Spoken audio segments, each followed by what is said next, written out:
నా భుజం మీద కాశాపు జెండా ఉంది, నా శిరస్సు మీద అమ్మవారి ఆశీస్సులు ఉన్నాయన్న. ఇక్కడ భయపడే ప్రసక్తి లేనా? రే ఆంజనేయ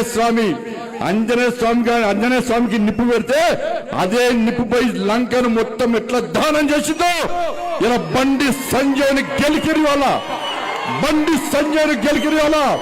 మీరు పెట్టిన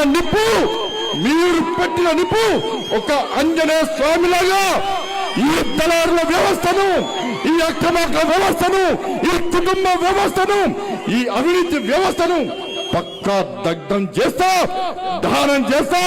ఇదే కాశాపు జెండా పడతా తెలంగాణ మొత్తం చుట్టుముట్టి ఈ రోజు ఎవరైతే కుట్రలు చేస్తుండో, ఎవరైతే కుతంత్రాలు చేస్తుండో, ఎవరైతే నా కుటుంబాన్ని బజార్లో వడేసిండో, ఎవరైతే నా కార్యకర్తల లోపల ఆవేదన రగిలించిందో, నా పార్టీని ఇబ్బంది పెట్టిండో, నా కార్యకర్తల్ని ఇబ్బంది పెట్టిండో, ఏ ఒక్క వ్యక్తిని కూడా విడిచిపెట్టే ప్రసక్తి లేదన్నా.